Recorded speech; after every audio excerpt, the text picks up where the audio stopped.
Thank you so much for watching Landumc Goes There. Please subscribe and hit the like button and the bell notification button. Fatal Attraction is a 1987 psychological thriller film that was directed by Adrian Lyne from a screenplay done by James Dearden, and it was based on his 1980 short film called Diversion. The movie stars Michael Douglas, Glenn Close, and Ann Archer.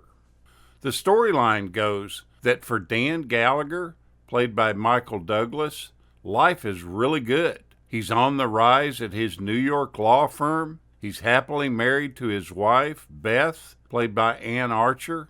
But after a casual fling with a sultry book editor named Alex, played by Glenn Close, everything completely changes in his life.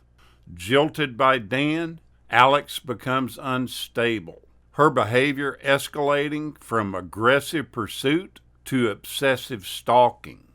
Dan realizes that his main problem is not hiding his affair, but rather saving himself and his family.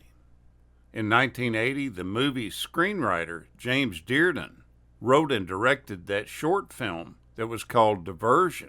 He came up with this while he was sitting at home thinking of what really minimal story he could do.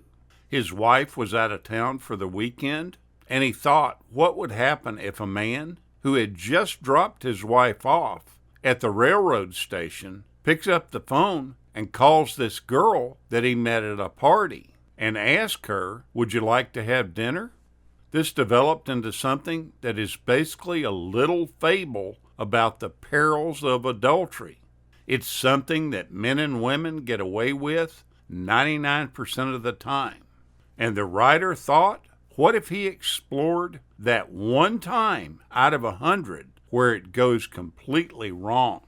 The producers saw it and loved the idea, but they wanted to escalate the film to make it more popular for the mass audiences. And the way they found to do that was to increase the psychological violence that eventually becomes physical.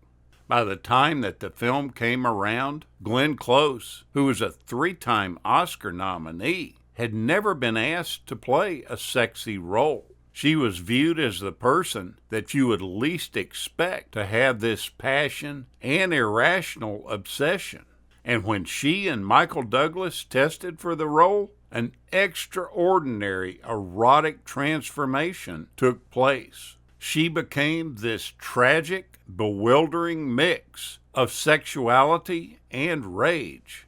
The director really wanted to do a totally different type of sex scene than you would normally see. According to him, the only thing that audiences remember about the movie is the spontaneous kitchen sink sex scene.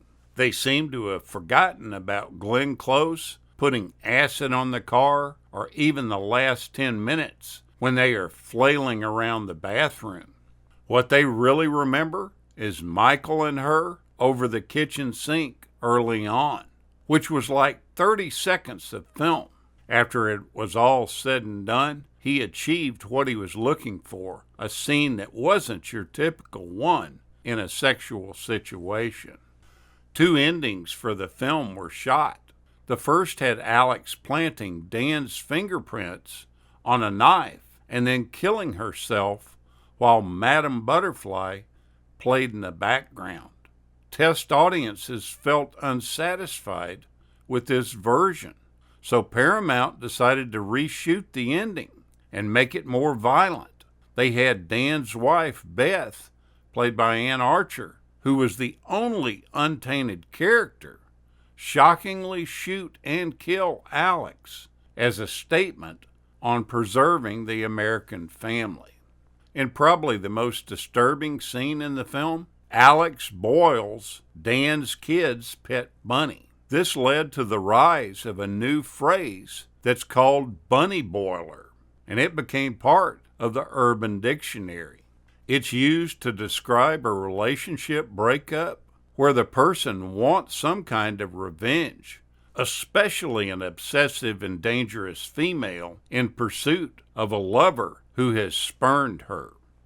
Glenn Close, when she initially got the role as Alex Forrest, one of the first things that she did was to take the script to 2 different psychiatrists, asking them if this behavior that she saw in the script was actually possible, and if so, why. They said that it was pretty classic behavior. Their diagnosis of Alex was that she had been molested and sexually tortured for an extended period of time when she was a child. As a result, any emotional pain that she might experience that is associated with sex would provoke an extremely violent response. While on break from filming one night, when they were filming the fight scene in Alex's apartment, Glenn Close took her dog Gabby on a walk around the complex where the production was shooting on location. She was still wearing the film's iconic dress, and it was covered with dirt and sweat, and her hair was all unkempt. She began to notice 3 girls approaching her with curiosity. She thought that the girls probably presumed that she had been mugged due to her appearance. She was about to explain everything to the girls and tell them that they were just shooting a movie, but all the girls were interested in was meeting her dog. They didn't notice how disheveled she looked. Now, the little girl that plays the daughter of Ellen is truly, in real life, Ellen Latson.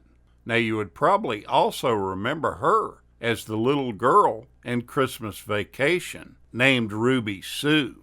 But in an effort to get the desired reaction from her during the scene where she witnesses her parents having an intense argument, Michael Douglas was behind the camera bullying the little girl. He threatened to take away the stuffed unicorn that she was holding. He said stuff like, "Look at that stupid unicorn. I'm going to throw it in the garbage." Doing all this caused her to begin crying and hugging it tighter. After the director yelled cut, Douglas immediately apologized to the little girl, and he told her that he was only kidding, and he hugged her intensely. He went on to say that he felt pretty guilty about doing this, but they got the shot that they wanted. This movie was off the charts in popularity. It grossed about $320 million against a $14 million budget. It's a good one. Take a look at this disturbing film from 1987. Thank you so much for watching, and we'll continue to chase the classics.